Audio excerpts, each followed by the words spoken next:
প্রসিদ্ধ মুহাদ্দিস আব্দুল্লাহ ইবনে মুবারক রাহমাতুল্লাহি আলাইহি, এত বড় মুহাদ্দিস, 6 মাস হাদিস পড়ান, 6 মাস তিনি জিহাদে কাটান।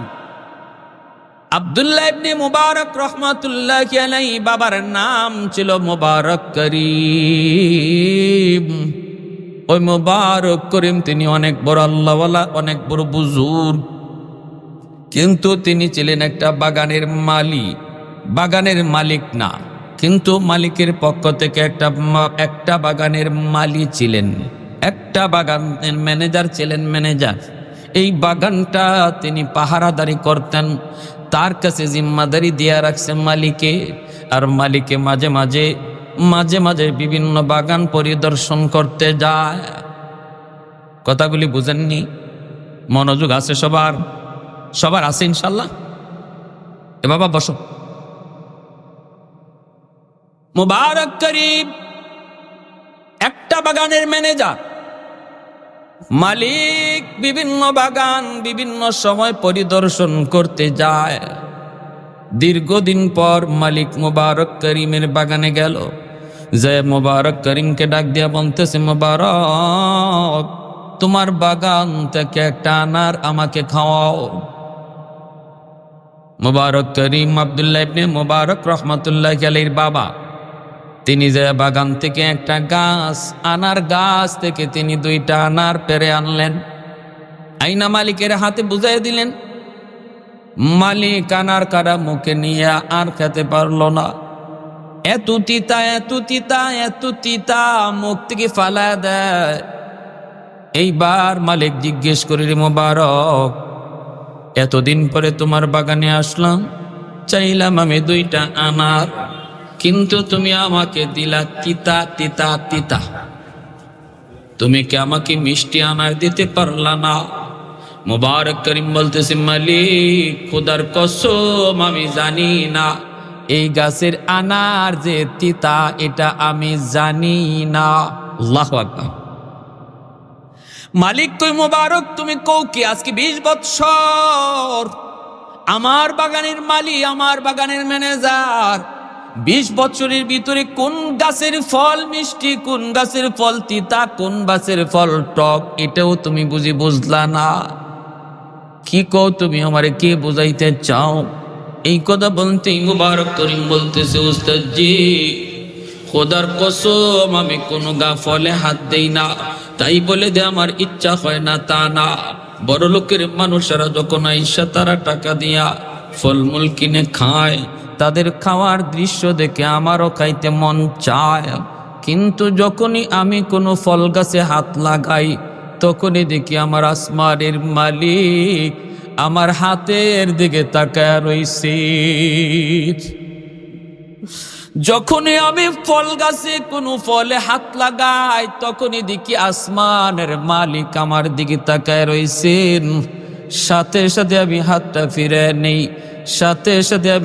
ফিরে নেই, আর ফল খেতে পারি না, কারণ ফলগুলি আপনার, আমার কাছে এই বাগানটা রাখা আমানত। আমানতে খেয়ানত করা যায় না। যার মধ্যে আমানতদারি নাই, তার মধ্যে ঈমান নাই। নবী বলেন, লা ঈমানা লিমাল্লাহ আমানাতাল্লাহ, লা ঈমানা লিমাল্লাহ আমানাতাল্লাহ। যার ভিতরে আমানতদারি নাই, তার ঈমান নাই। জনগণের অনেক সম্পদ, দায়িত্বশীল মেম্বার, চেয়ারম্যান, এমপির কাছে আমানত আসেনি না নাই?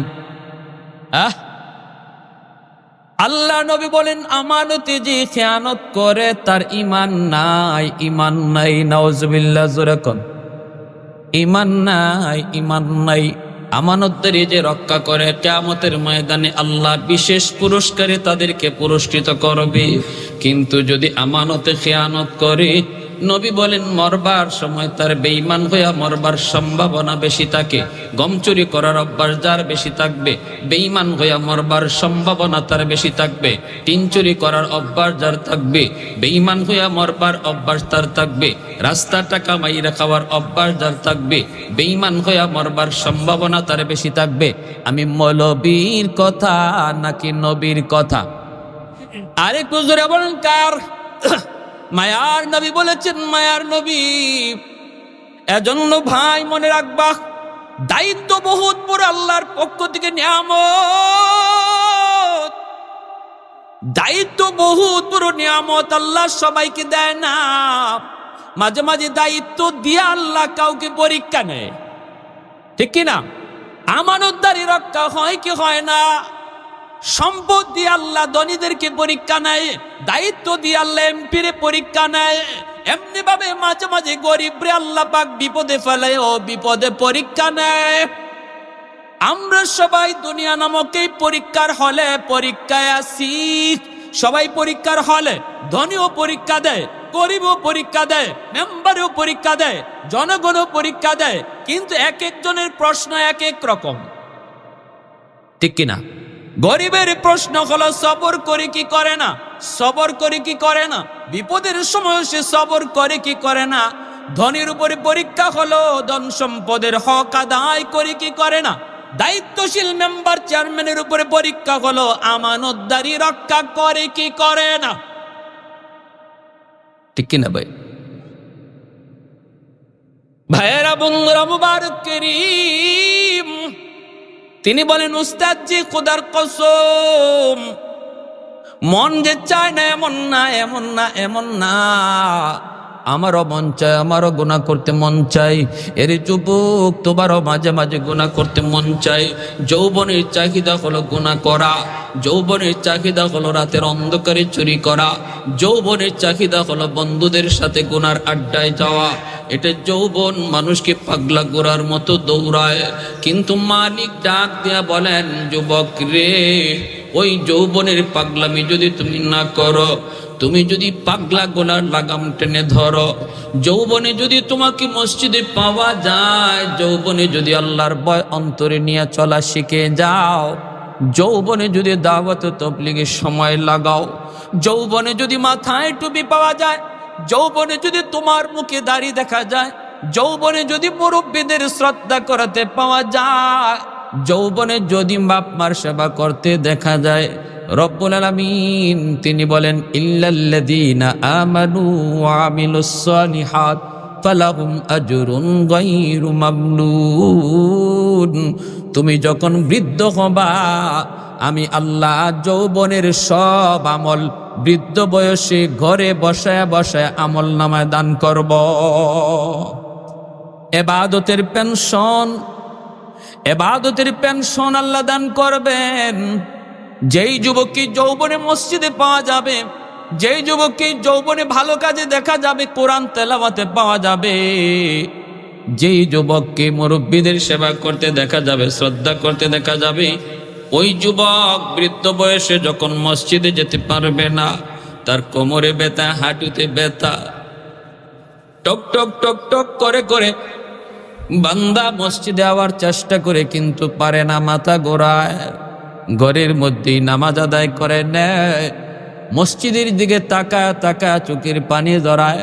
আল্লাহ পাক ফেরেশতাদেরকে বলে, ফেরেশতারা, আমার বান্দার আমল নামায় ঘরে নামাজের সওয়াব লিখবা না, কারণ যৌবনে সে মসজিদে নামাজ পড়তো, এখন যদিও সে মসজিদে আসতে পারে নাই, কারণ সে বৃদ্ধ, গায়ে তার শক্তি নাই, শক্তিটা তো আমি আল্লাহই কায়রা নিছি, শক্তিটা তো সে নষ্ট করে নাই। গায়ে যদি শক্তি থাকতো আজও আমার বান্দা মসজিদে যাইতো। অতএব যদিও বান্দা ঘরে শুয়ে ঘরে একা একা নামাজ পড়ে, তবুও তার আমল নামায় মসজিদের জামাতের সওয়াব লিখে দাও। কোরআন তেলাওয়াতের আমল, কোরআন তেলাওয়াতের আমল, ফজরের পরে আল্লাহর বান্দা রেগুলার কোরআন তেলাওয়াত করতো, দাইমি আমল, দাইমি আমল। এখন সে বৃদ্ধ, চোখে দেখে না, কোরআন তেলাওয়াত পারে না। আল্লাহ পাক ফেরেশতাদেরকে বলে, সূরাতুত তিনের তাফসীর খুলে দেখেন, আল্লাহ পাক রব্বুল আলামিন বলেন, ইল্লাল্লাযীনা আমানু ওয়া আমিলুস সালিহাত ফালাহুম আজরুন গায়রু মামনুন। যৌবনের কোন আমল আমি আল্লাহ আটকায় রাখি না, বৃদ্ধ বয়সে জারি রাখি, জারি। তিলাওয়াত করার অভ্যাস ছিল তার যৌবনে, তিলাওয়াত করার অভ্যাস ছিল তার চোখে যতদিন পাওয়ার ছিল, এখন তার চোখে পাওয়ার নাই। রব্বুল আলামিন ফেরেশতাদেরকে বলেন, ফেরেশতারা, আমার বান্দা যদিও এখন তিলাওয়াত করতে পারে না, তবুও তার আমলনামায় কোরআন তেলাওয়াতের সওয়াব লিখে দাও। এ যুবক, হাতি ধরি বলি, পায়ে ধরি বলি রে যুবক, এই যৌবনটা আল্লাহর কাছে কত দামি। তোমারে আল্লাহ কত মায়া করে, কত মায়া করে। একজন বৃদ্ধ মানুষের সেজদা আর একজন যুবকের সেজদা এক হতে পারে না, ঠিক কিনা? লা ওয়ারআ কাল কাফি। মায়ার নবী বলেন, যে মানুষটার সুযোগ ছিল অন্যায় করার, এরপরও করে না আল্লাহর ভয়ে, তোমরা মনে রাখবা সে তোমাদের মধ্যে আল্লাহর ওলি হয়ে গেছে। যে যুবকের শক্তি ছিল মসজিদে না আইয়া বন্ধুদের সাথে গুনার আয়োজনে যাওয়ার, যাত্রার প্যান্ডেলে যাওয়ার, ওয়াজের মাহফিলে না আইসা গানের আসর তৈরি করার ক্ষমতা ছিল, পাওয়ার ছিল, শক্তিও ছিল, এরপরও করে না, এরপরও করে না। কয় না, আমার আল্লাহকে আমি ভয় পাই, আমার জীবনের প্রতিটা কাজের হিসাব আমার আল্লাহর সামনে আমাকে দিতে হবে, এই ভয়ে যুবক অন্যায় করে না। ওই যুবকের সেজদা আর যে বৃদ্ধ মানুষটা চাইলেও যাত্রার প্যান্ডেলে যাইতে পারবে না, চাইলেও সে গুনার আয়োজন করতে পারবে না, কারণ তার গায়ে শক্তি নাই, তার এরকম এনার্জি নাই, তার এরকম জনবলই নাই। এই দুইজনের সেজদা সমান না। নবী বলেন, ওই যুবক যৌবনে আল্লাহর ভয় রাইখা সে মসজিদমুখী হওয়ার কারণে যৌবনেই সে আল্লাহর ওলির তালিকায় নাম লিখায় নেয়। যেরকম সুবহানাল্লাহ। এজন্যই গায়ের শক্তিটা আল্লাহর কাছে এত বড় নিয়ামত, গায়ের শক্তিটার এত দাম। আমার ভাইয়েরা, বন্ধুরা, যুবক মুবারক করিম তিনি বলেন, ওস্তাদজি, ও মালিক, বিশ্বাস করো, বিশ্বাস করো, আমি কিন্তু এখনো পর্যন্ত কোন আনার মিঠা, কোনটা তিতা, কোনটা টক এখনো জানি না, কারণ আমি আজও পর্যন্ত মুখে নেই নাই। কারণ এই সব বলি হলো তোমার পক্ষ থেকে আমার কাছে আমানত। আমাদের সমাজের চেয়ারম্যান মেম্বার যদি মুবারক করিম হয়ে যাইতো, তাহলে তো দেশ কত ভালো হয়ে যাইতো। হ্যাঁ, কি কন? সব যদি মুবারক করিম হয়ে যাইতো, কিন্তু আমাদের দেশের মুবারক করিমরা আনার একটা দুইটা খায় না, খাইলে গাছও খাইলে। 10:30 উনি আসবে। আচ্ছা আচ্ছা, করা যায় আর কি। ঠিক আছে। মুবারক করিম আনারে হাত দেয় না। আমাদের দেশের দায়িত্বশীলরাও আনার খায় না, কি কন? আনার খায় না। যদি ভাই আল্লাহর গোলাম এইভাবে যদি চলতো, সকলে সমাজ সুন্দর হয়ে যাইত। এইদিকে মালিক, মালিক এই কথা শোনার পরই মালিকের চোখ থেকে দর দর করে পানি পড়ে। মালিক কান্দে আর বলতেছে, রে মুবারক, কি শুনাইলে রে, কি শুনাইলে? কত বাগানের ভিতরে ঢুকলাম, কত ম্যানেজারকে কত প্রশ্ন করলাম, কতজন আমাকে কত ফল খাওয়াইল, কিন্তু না না, এমন কথা কি শুনাই নাই রে মুবারক। কি শুনাইলে? 20 বছরের ভিতরে তুই আমার কোনো আমানতে খেয়ানত করো নাই। ঠিক আছে, আমি তোর উপর খুশি হয়ে আজ তোরে আজাদ করে দিলাম। এই খবর নিয়ে মালিক চলে আসলো বাড়িতে। আইসা বিবিকে ডাক দিয়ে বলতেছি, বিবি, ও বিবি, আজকের ঘটনা শোনো। মুবারক আমারে কি শুনাইছে গো, কি শুনাইছে, কি শুনাইছে? এই ঘটনা শোনানোর উপর মালিক কই, বিবি গো, আমি তো মুবারক রে আজাদ করে দিছি। বলা মাত্রই বিবি কান্না শুরু করে দেয়। আর বিবি বলতেছে, মালিক, ও আমার স্বামী, তুমি ভুল করে ফেলেছো, ভুল করে ফেলেছো। কারণ তুমি জানো না গো, তুমি তো জানো না, তারে আজাদ করে দিলে পরে সে তো তোমার বাগান ছেড়ে চলে যাবে, আর তো তুমি তারে পাবা না। কিন্তু আমার মন বলে, আমার মন, আমার মন, আমার মন বলে, এই মুবারকের ইখলাস আর খুদার ভয় তোমার পুরা ব্যবসার পাহারাদারি করছে।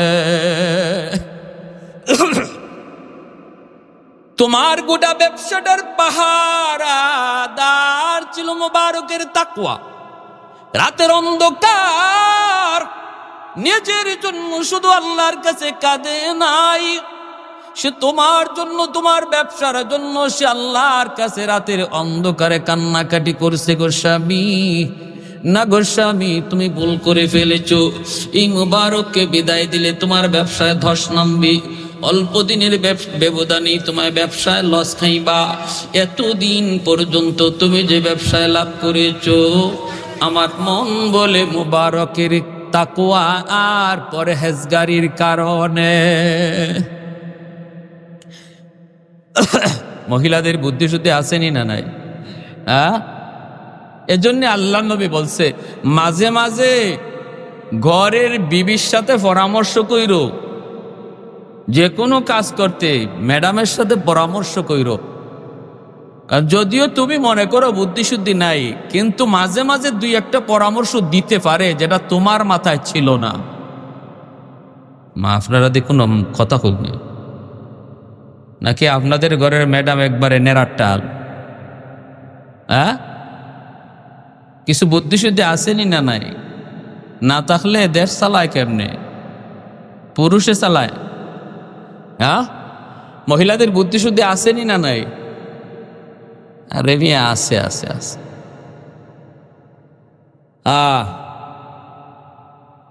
সৌদি আরব গেলাম তো আমারে কি অসুবিধা হইতেছে আপনাদের? সৌদি একজন আমারে জিজ্ঞেস করে, বাড়ি কোথায়? আমি বললাম বাংলাদেশ। বাংলাদেশ এই কথা বলার পরে সে আরবিতে আমারে যা বলছে বাংলা আপনাদেরকে বলি, বলছে তোগো বাংলাদেশে বেটা মানুষ আসেনি। আমি মনে মনে কই মা এগুদি ভাই মাথে দিয়ে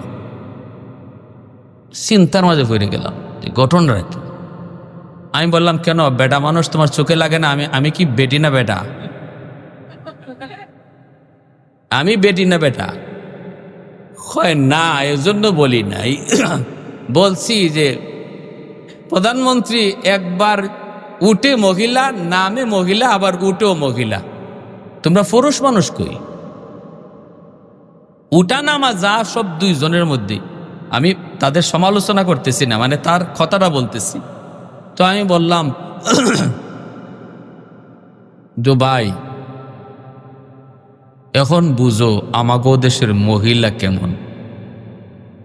তুমি দেখো বেটা মানুষ নাই, মহিলাই যদি এমন হয় বাংলাদেশের বেটা মানুষ কেমন তুমি একটু হিসাব করে বুঝো।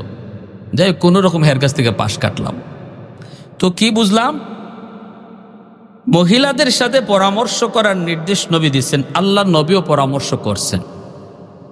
সব সময় শুধু খালি ঘরের মধ্যে রাগ আর চেঁচামেচি করবেন। আবার কোনো কোনো ফ্যামিলিতে দেখা যাবে স্বামী শুধু স্ত্রীর কথায় উঠে আর বসে।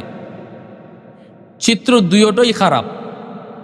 গ্রামের চিত্র হলো ম্যাডাম স্বামীরে মনে হয় যেন আজরাইলের মতো ভয় পায়। আর শহরে বন্দরের চিত্র আমরা দেখি ম্যাডাম বাজারে আগে আগে ঘুরে আর বেটা মানুষ পিছনে ব্যাগ লইয়া টানে। অনেকে বুঝেই নেয় স্বামী না আর কিছু, মানে কোনো কথা স্ত্রীর অনুমতি ছাড়া সংসারে চলেই না। দুটাই খারাপ। আল্লাহ রসুল বলছেন মধ্যম পন্থা। নবীজি বলেন তোমার স্ত্রীর সাথে তোমার সম্পর্ক হবে দুইটা। কয়টা? জোরে বলেন, ভালো করে শুনলেন। স্বামী স্ত্রীর মধ্যে সম্পর্ক কয়টা? এক হলো নবী বলেন তুমি মনে রাখবা সে তোমার মাহবুবা, সে তোমার প্রেমিকা। স্ত্রীরে নবী প্রেমিকা বলছেন। তাহলে বোঝা গেল প্রেম বিয়ার আগে না পরে? ওগলে মাতে না, বুঝি সমস্যা আছে। প্রেম বিয়ার আগে না পরে? সবাই একমত তো?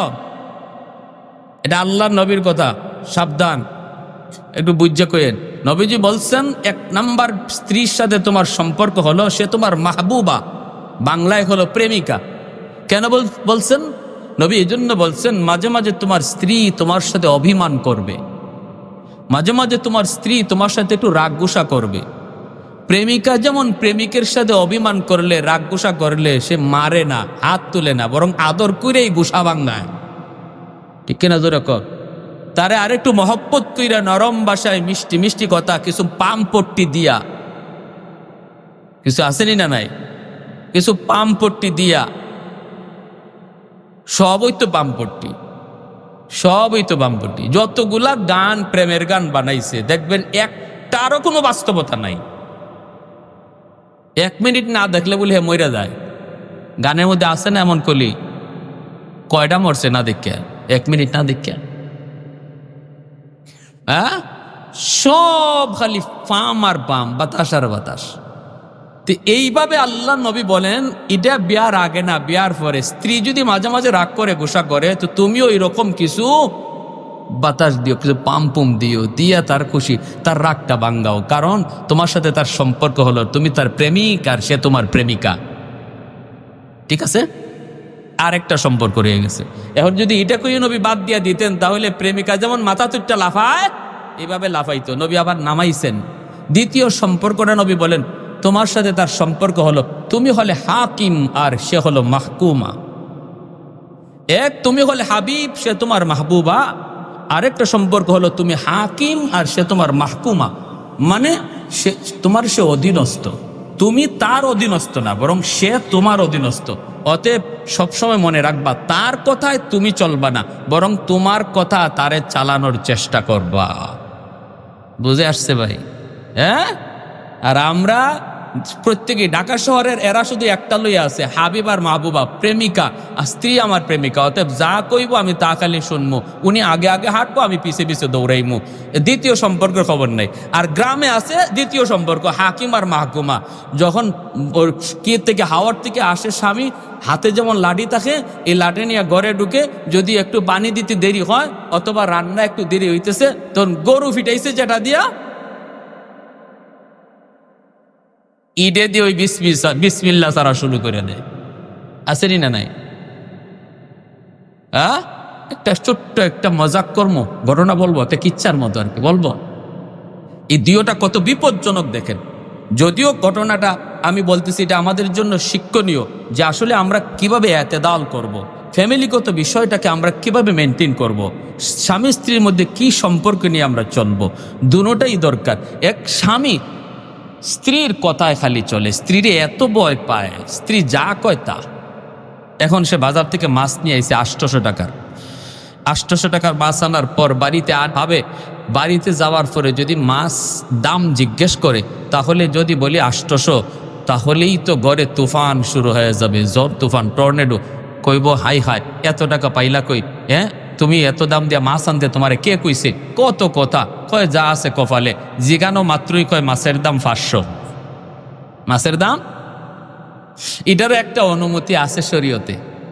যদি আপনি কোনো জিনিসের দাম বেশি বললে মনে করেন যে ঘরে আগুন লাগবার সম্ভাবনা আছে বা ঝগড়া হওয়ার সম্ভাবনা আছে, তখন শরীয়ত বলে স্ত্রীরে বুঝ দেওয়ার জন্য দামের ক্ষেত্রে একটু মিশা কথা হওয়া জায়েজ।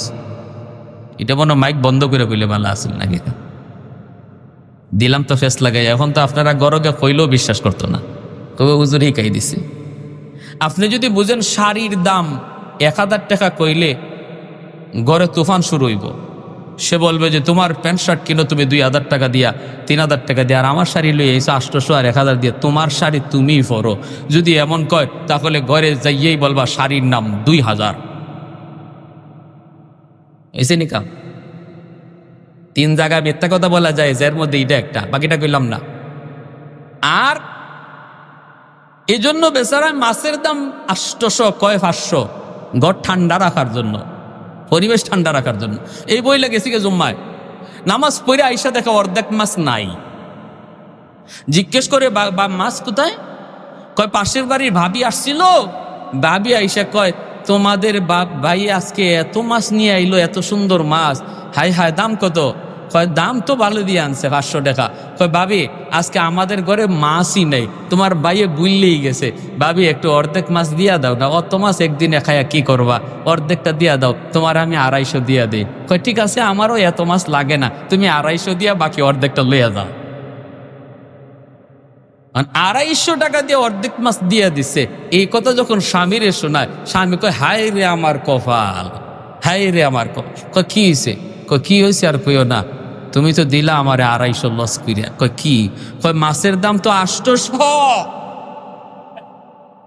ওই যে তুমি আমারে 500 কইছো, তোমার ডরে, তোমার ডরে, তোমার ডরে। উস্তাদে হাসা কথা, কোনো হাসা কথা কওয়া যায় না, কোনো সত্য কথা কওয়া যায় না। উঠতে একটা লাফ মেরে বউ, এই ডরে কইছিলাম 500 ওইসে নিলস। তো এইরকম ভাবে যে সমস্ত স্বামীরা স্ত্রীরে এরকম সবসময় লাঠির আগায় রাখবেন, ঘরে গিয়া দেখবেন মাঝে মাঝে 250 করে 300 করে নাই। আরেক গ্রামের এলাকায় স্ত্রী স্বামীরে ফের মানে আজরাইলের মতো ভয় পায়, কিছু থেকে কিছু হইলেই লাঠি। ডাক্তারে পরীক্ষা দিছে স্বামীরে, যাও প্রস্রাব পরীক্ষা। সে প্রস্রাব কইরা বোতলের মধ্যে বাথরুমে রাখছে স্বামী, সকালবেলা ডাক্তারের কাছে নিয়ে যাবে, টেস্ট করবে। এই ফাঁকে স্ত্রী বাথরুমে ঢুকছে আর পা লাগিয়া তার বোতলের প্রস্রাব পড়ে গেছে।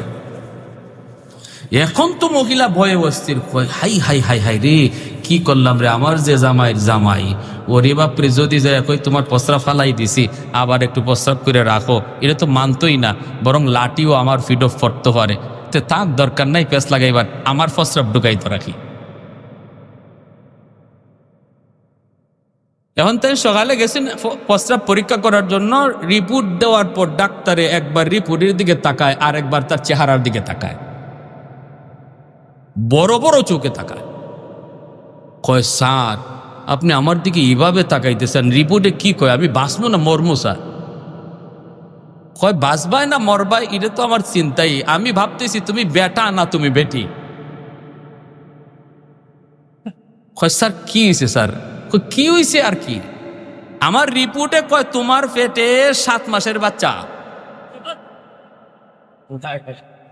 এখন তো আমি এটাই দেখতেছি তুমি বেটা না বেটি। 7 মাসের বাচ্চা হইলে তো বেটি হওয়ার কথা, সেরাই তো কয় বেটা। ইন্না লিল্লাহ। তাহলে এতদিন গেল এক ভাই, এখন আইসে আরেক ভাই। এই যে এখানে একটা ফেস লাগলো, এটাও কেন? ওই যারা স্ত্রীরে সব সময় এরকম ভাবে লাঠির আগায় রাখছেন, মাঝে মাঝে পেটে বাচ্চাও নেওয়া লাগতে পারে, সাবধান করে দিলাম। তাহলে এটাও চলবে না। ও শহরের পিছে পিছে স্ত্রীর পিছে পিছে হাঁটা আর স্ত্রীর কথা সংসার চলা, এটাও চলবে না। নবী বলেন সম্পর্ক দুইটা, এক হলো হাবিব আর মাহবুবার, আরেক হলো হাকিম আর মাহকুমার। এই 2 সম্পর্ক চলবে, ঠিক আছে না ভাই? আমার ভাইরা বন্ধুরা, তাহলে আসুন শুরু হয়ে দিন। তো একথা বলতেই মোবারক করিমের এই হালতটা যখন মালিক তার স্ত্রীরে শোনাইছে, স্ত্রী বলতেছে, স্বামী আমার মন বলে তুমি দ্রুত যায় মোবারক করিমরে থামাও, যদি সে চলে যায় তাহলে তোমার ব্যবসা লাটে উঠবে। ওগো স্বামী, যদি বাঁচতে চাও তাহলে যায় মোবারক করিমরে আটকাও এবং সমস্ত বাগানের চিফ ম্যানেজার তারে বানায় দাও। মালিক দৌড়ে এসে কই, মোবারক স্বাধীন করে দিয়েছি, যে যাওয়ার জন্য নয় বাবা, আজ থেকে তুমি শুধু এক বাগানের ম্যানেজার নও, আজকে থেকে তুমি হলে চিফ ম্যানেজার, সমস্ত বাগানের ম্যানেজার হলে তুমি। মোটা অঙ্কের বেতন ধার্য করলো। বেশ কিছুদিন পর তার উপযুক্ত মেয়েটাকে বিয়ে দেওয়ার জন্য উপযুক্ত একটা পাত্র তালাশ শুরু করে দিল মালিক।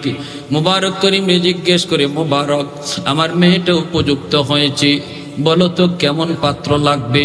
মোবারক করিম তিনি তো নবীর খাঁটি ওয়ারিস, তিনি তো আল্লাহওয়ালা, তিনি কয় নবী তো বলেছেন তুনকাহুল মারআতু লিআরবাইন লিহাসাবিহা ওয়া লিজামালিহা ওয়া লিমালিহা ওয়া লিদীনিহা ফাজফার বিযাতিদ্দীন। মায়ার নবী বলেন মানুষ 4টা জিনিস দেখে বিয়ে করে।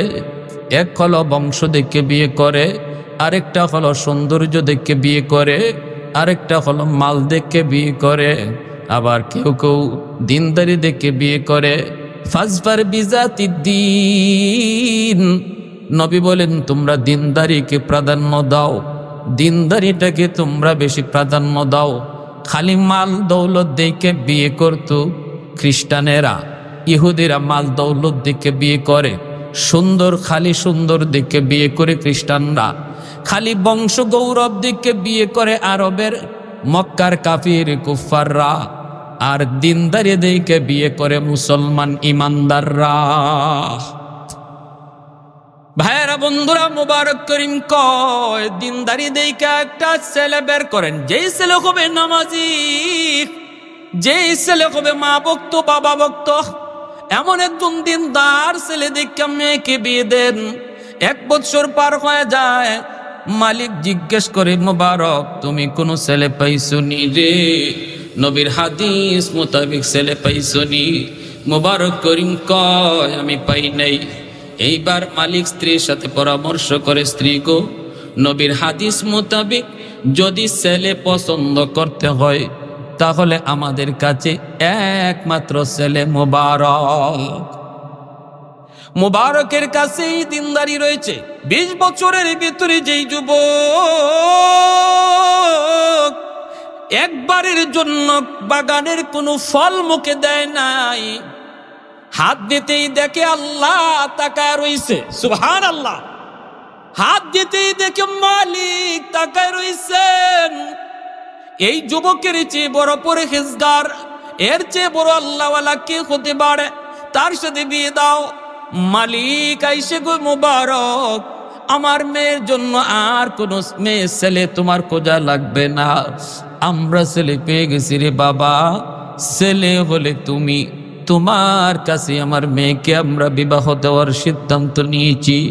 মোবারক করিম ডাক দিয়া বলে, মালিক আমি তো বিয়ে করতে রাজি, কিন্তু দেনমোহর দেবার ক্ষমতা আমার নাই। দেনমোহর দেওয়ার ক্ষমতা নাই। দেনমোহর লাগেনি না লাগে না? বিয়ের মধ্যে দেনমোহর পুরুষের জন্য, স্বামীর জন্য দেওয়া ফরজ, ঠিক না? অবশ্যই দেনমোহর দিতে হবে। দেনমোহর সমাজে, আমাদের সমাজে শুধু লেখার বিষয় হয়ে দাঁড়ায়, কিন্তু শরীয়তের নির্দেশ হলো দেনমোহর পরিশোধ করে দিতে হয়।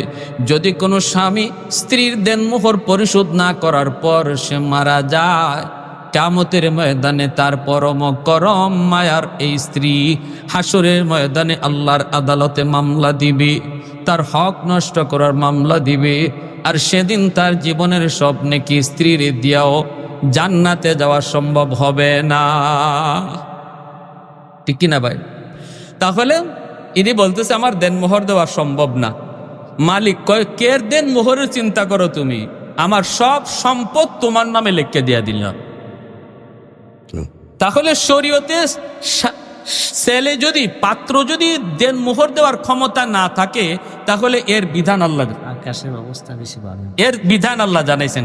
শুরু করে এর বিধান আল্লাহ জানাইছেন, হ্যাঁ, যে তুমি একটা ব্যবস্থা করো। ছেলের জন্য যদি দেনমোহর দেওয়ার ব্যবস্থা না থাকে, আল্লাহ এর বিধান জানাইছেন, তুমি সাহায্য চাও। কিন্তু আমাদের সমাজে দেখি উল্টা। আমাদের সমাজে যত মানুষ মসজিদে দাঁড়ায় সাহায্য চায়, সব হলো মেয়ের বাপ, ঠিক না? আল্লাহ কেছে ছেলের বাপে যদি ছেলেরে বিয়া করানোর সময় মোহর দেওয়ার ক্ষমতা না থাকে, তাহলে সে মানুষের কাছে সাহায্য চাইতো, অথবা তার বিকল্প ব্যবস্থা করত, অথবা বাদী বিয়ে করত। কিন্তু আমরা দেখি আজকে মেয়ের বাপে সাহায্য চায়, যেখানে মেয়ের বিয়া দেওয়ার ব্যাপারে কোরআনে কোনো খরচের কথাই উল্লেখ করা হয় নাই, এমনকি বরযাত্রীরা পর্যন্ত শরীয়তে জায়েজ নাই, ঠিক কিনা? এটা আওয়াজ আসতে হইব, এটা আমি জানি না, যতই কোন এটা আওয়াজ আসতে হইব। 500-600 লোক লিয়ে বরযাত্রী যাইবেন, কত ইচ্ছা মনের। হুজুর এটা আবার কি ওয়াজ শুরু করলো, বরযাত্রী যেমন যাইব না? শরীয়তে কয় শুধু ছেলে খাওয়াইব, তার বাড়িতে যার নাম, যেটার নাম হলো ওলিমা, বিয়ার পরের দিন। মোবারক করিমের বাপ কয়, বাবা কে দেন মোহরের চিন্তা করো, আমার সমস্ত বাগান তোমারে দিয়ে দিলাম। আল্লাহু আকবার, জোরে বলেন। আল্লাহ পাক বলেন, তুমি যদি আল্লাহকে ভয় করো, ভয় যদি তুমি করো, তাহলে দেখো তোমার বিপদ থেকে উদ্ধার করার মালিকও হবেন আল্লাহ, আর তোমার জন্য অজানা জায়গা থেকে রিজিকের ব্যবস্থা করবেন কে? আর একটু জোরে বলেন কে? মোবারক করিম কি জানতো তার যে সে গরিব থেকে, মানে জিরো থেকে হিরো হবে, এটা কি তার কোনো জানা ছিল? কিন্তু তার অন্তরে দৌলত ছিল তাকওয়া, খুদাবিতি, ঠিক কিনা? এই খুদাবিতির কারণে আল্লাহ মুহূর্তের ভিতরে জিরো থেকে তার হিরো বানায়া দিলেন, জিরো থেকে হিরো বানায়া দিলেন। আল্লাহ সম্পদশালী করে দিলেন, সুন্দরী স্ত্রী তারে দিয়া দিলেন। আল্লাহ পাক রব্বুল আলামিন বলে, বান্দা এ কথার উপরে ইয়াকিন করো, ইয়াকিন করো। তুমিও যদি আমি আল্লাহকে ভয় করে চলো, যেখানেই থাকো, যে অবস্থায় থাকো, জবাবদিহিতার জিন্দিগি যদি তুমি সামনে রাখো, যে আমার জীবনের প্রতিটা কাজের হিসাব আল্লাহর সামনে একদিন দিতে হবে, এই চিন্তা নিয়ে যদি তুমি চলো, তাহলে তোমার জীবনে যত মুসিবত আসবে, সমস্যা আসবে, আসতে পারে, সমাধান করব আমি আল্লাহ, আর রিজিকের ব্যবস্থাও করব এমন জায়গা থেকে যার কল্পনাও তোমার ছিল না। সুবহানাল্লাহ, জোরে বল। এই মাদ্রাসা আমাদেরকে ওই জীবনের শিক্ষা দেয়, জবাবদিহিতার জীবন শিখায় যে না, এই দুনিয়া পরেই শেষ, না তা না, মরলেই শেষ তা না, মরার পরে আমার একটা জীবন রয়েছে, যেই জীবনটা হলো জবাবদিহিতার জিন্দিগি। এটা কোরআনের শিক্ষা। আমার ছেলেরে যদি মাদ্রাসায় পড়াই, নাতিটারে যদি মাদ্রাসায় পড়াই, তাহলে সে ওই জবাবদিহিতামূলক জিন্দিগি নিয়ে গড়ে উঠবে, সমাজের মানুষকে ওই জীবনের কথা সে বুঝাবে। মাদ্রাসা শিক্ষা বন্ধ হয়ে যাবে, যদি কোরআনে আলোচনা বন্ধ হয়ে যায়, তাহলে মানুষ বেপরোয়া হয়ে যাবে, যা পাবে তা খাবে। তখন আল্লাহর কাছে হিসাব দেওয়ার চিন্তা তার মাথায় থাকবে না। তার জীবনের মাঝে আর গরু, ছাগল, হাঁস, মুরগি এর মধ্যে কোনো তফাৎ থাকবে না। তাহলে মাদ্রাসা শিক্ষার দরকার আছে না? কোরআনের শিক্ষা কারা কারা চাই? একটু হাত তুলে আল্লাহকে দেখাই। আল্লাহ তুমি কবুল করো, জোরে বলি আমিন। আমিন, আরো জোরে বলি আমিন। আমার ভাইয়েরা, বন্ধুরা, আকাশের অবস্থা বেশি ভালো না। এরপরে প্রধান অতিথিও আমাদের চলে আসবেন অল্প সময়ের ভিতরেই। ভাইয়েরা, বন্ধুরা, কওমি মাদ্রাসা সরকারের কোনো সাহায্যে চলে না, চলে এলাকার মানুষের সহযোগিতায়, ঠিক না? হ্যাঁ, দারুল উলুম দেওবন্দ প্রতিষ্ঠাই হয়েছে এই উসুলের উপরে যে কওমি মাদ্রাসা শুধু আল্লাহর উপরে ভরসা করবে, আর এর সহযোগী হবে জনগণ, এলাকাবাসী।